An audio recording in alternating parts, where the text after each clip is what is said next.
نحمده ونصلي ونسلم على رسوله الكريم اما بعد فاعوذ بالله السميع العليم من الشيطان الرجيم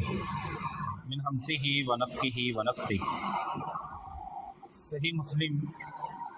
حدیث نمبر 1610۔ مدینہ منورہ میں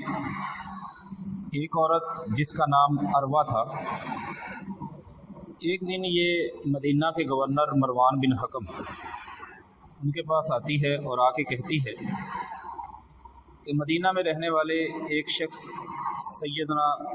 سعید بن زید بن عمر بن نفیل رضی اللہ تعالی عنہ انہوں نے میری کچھ زمین پر قبضہ کر لیا ہے۔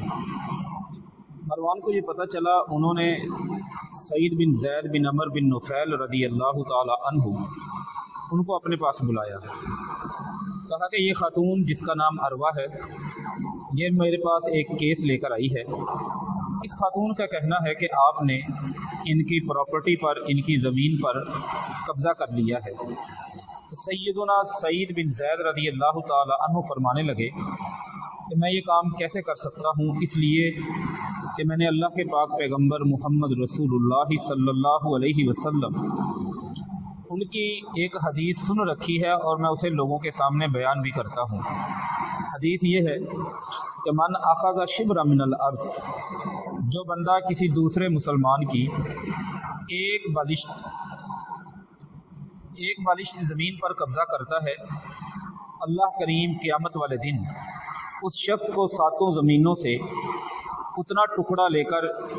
ایک بوجھ، ایک توق بنا کر اس کے گلے میں ڈالیں گے۔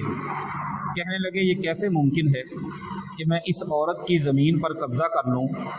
اور دوسری طرف اللہ کے نبی محمد صلی اللہ علیہ وآلہ وسلم کا فرمان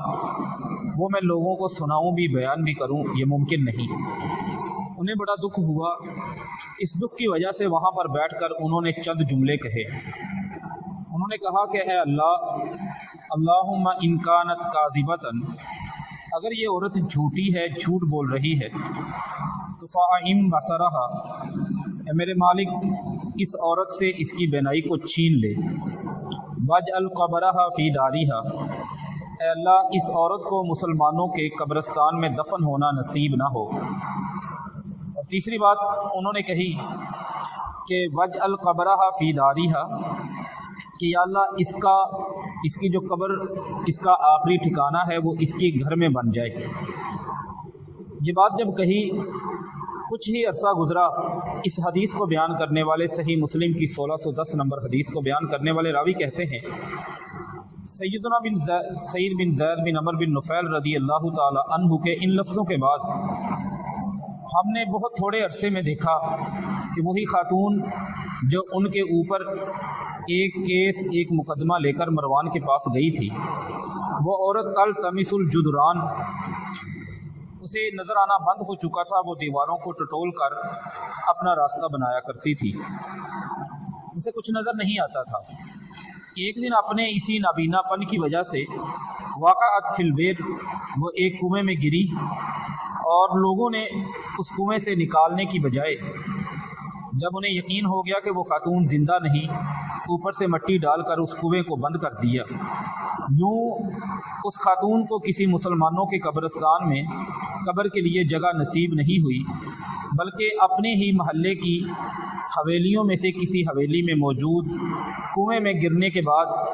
وہی کنواں اس خاتون کی قبر قرار پایا۔ اس پوری حدیث میں اور اس پورے واقعہ میں جو بات ہم سب کے لیے سبق آموز ہے، وہ بہت ہی بے مثال سبق کی صورت میں سامنے آتی ہے کہ جب ہم اپنے دنیاوی مفادات کے لیے کسی اچھے، کسی نیک آدمی کے جذبات سے کھیل رہے ہوتے ہیں تو اس کے دل سے ایک آہ نکلتی ہے، ایک دکھ اٹھتا ہے، ایک درد اس کے دل میں پیدا ہوتا ہے، جس کی بنیاد پر وہ ہماری شکایت پروردگار کائنات کے سامنے اگر رکھ دے تو اس کی شکایت اللہ تعالیٰ کے ہاں یوں بھی قبول ہوتی ہے کہ دکھ دینے والا یا ظلم کرنے والا یا اس سے زیادتی کرنے والا آدمی نہ صرف اپنی آخرت برباد کرتا ہے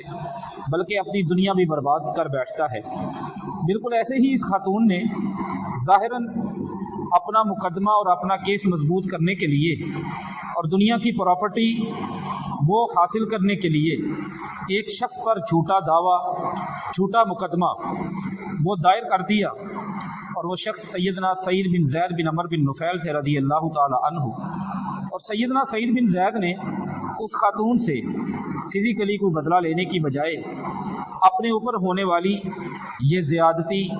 اور یہ ظلم اللہ تعالیٰ کی عدالت میں پیش کر دیا۔ کہیں ایسا نہ ہو کہ ہم مسلمان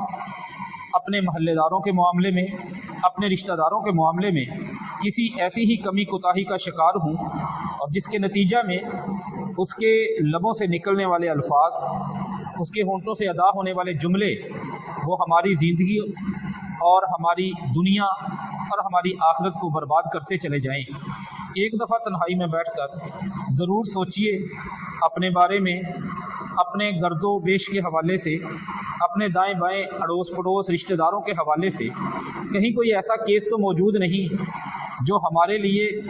اللہ کے سامنے اپنا شکوہ، اپنی شکایت، اپنی مظلومیت، اپنی مجبوری، اپنی بے بسی، اپنی بے کسی کہ شکایت اس طرح درج کروا رہا ہو کہ ہم سب کچھ کھو بیٹھے۔ اللہ سے دعا ہے اللہ تعالی ہمیں اس حدیث پر عمل کرنے کی توفیق عطا فرمائے۔ وما علینا الا البلاغ المبین۔